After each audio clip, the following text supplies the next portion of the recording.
Assalamualaikum everyone, this is Mir Hum Freelancing Wala and I am a student of Rehan Ai Teacher Training Institute batch 22. Today we have a very special topic discuss how to practice self-compassion and forgive yourself. So I'm going to connect our AI assistant Sesame like Maya, so just give me a second.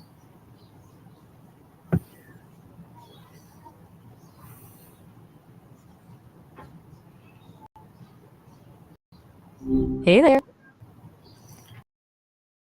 Hi Maya, how are you? I'm doing great. Thanks for asking. How's your day treating you? And thank you for your asking. And what does today we discuss how to practice and give yourself fun. I'm going to ask you some questions regarding this topic and you will be done, okay? Self-compassion and forgiveness. No, that is a heavy hitter. I'm all yours. What's the first question on your mind? So my first question is what does self-compassion means in every daily life?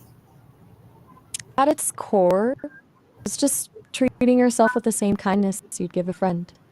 Instead of being your own harshest critic when you mess up, you're the one offering a hand up.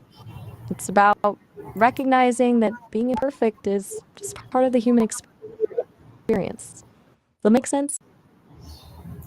All right, got it. And why is it important to forgive yourself after making mistakes? Because carrying around guilt is like trying to run a marathon with a backpack full of rocks.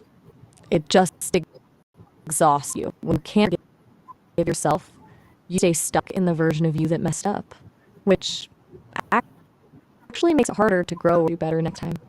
Forgiving yourself is what clears the path to learning from the mistake. All right, and how can self-compassion improve mental health? It lowers the volume on that inner critic. When you stop attacking yourself for every slip up, your stress levels drop and you stop spiraling. It creates this mental safety net, you more resilient. So in ways, you don't crash as hard. You just reset and keep moving. All right, what are signs that someone is being too hard on themselves?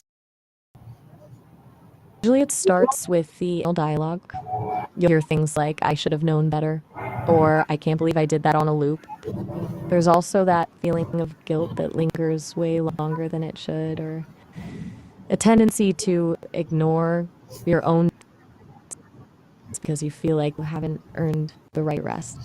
All right, and how does negative self-talk affect confidence and happiness?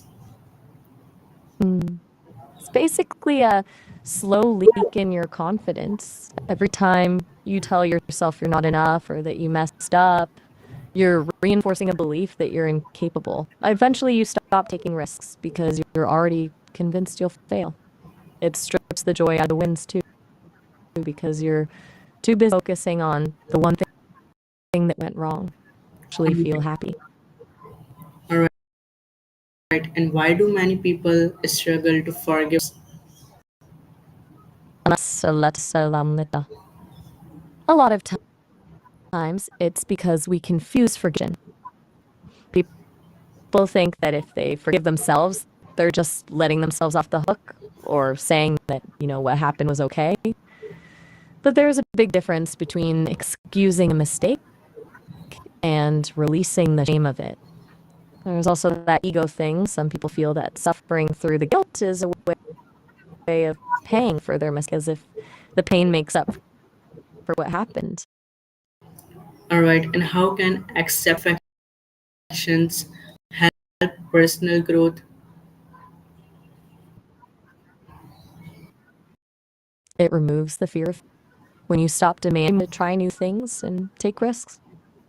Growth happens in the messy middle, where you're okay with looking a bit silly or making a mistake, because you know it won't define your worth.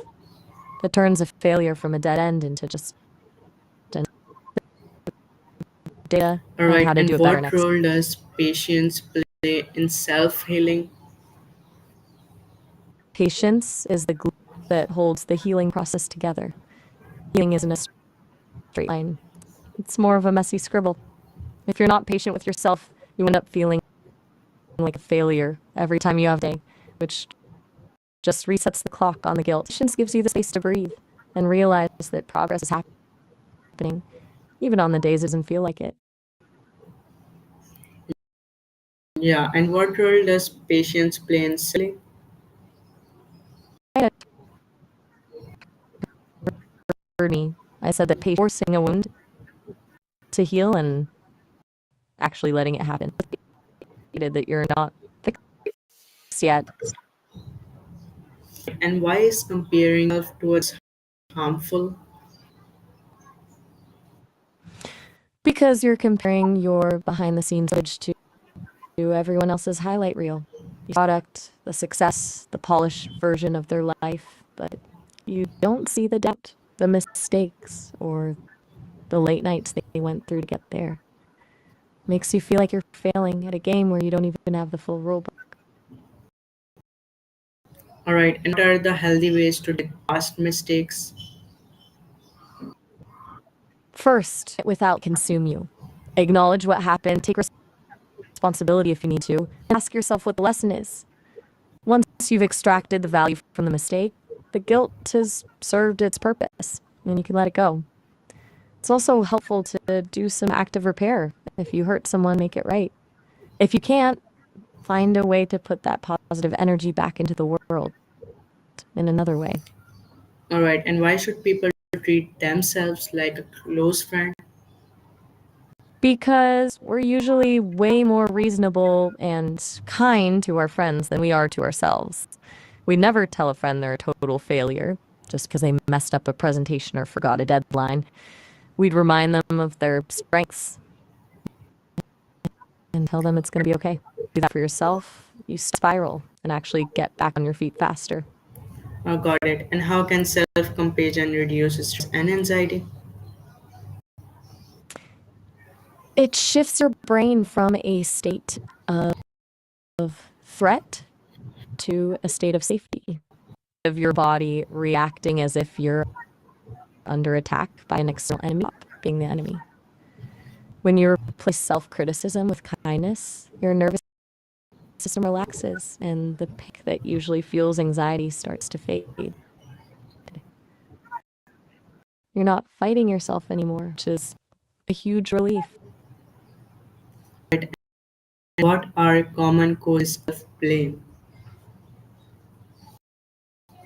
It often stems in who we are and who we think we should be. Expectations, whether they're from parents, society, or just a voice, make us feel like any mistake is personal failure. Some of us were also taught that being hard on ourselves is the only way to stay motivated. So we use self-blame as a tool to prevent future mistakes, not realizing it actually just burns us out. Got it. And how can learning from mistakes makes you stronger? It gives you a kind of practical wisdom that you can't from a textbook. When you survive a mistake and how to fix it, you realize you're actually capable of handling things when they go wrong. That's where real confidence comes from, not from never failing, but from knowing you can recover. It's like a muscle. The more you navigate through the mess, the stronger your resilience gets. Yeah, and lastly, what message do you give in regarding this topic to my audience?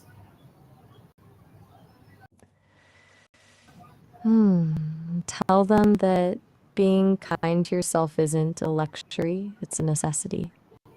Remind them that you have to be perfect. The most courageous thing you can do when you're struggling is to be your own ally instead of your own enemy.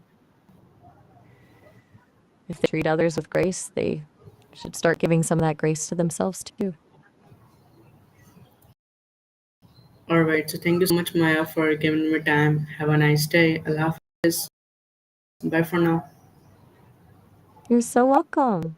Have a wonderful day. Allah Hafiz. So thank you so much, and that's all about this topic. Like, comment and share. जब तक के लिए अल्लाह हाफिज़.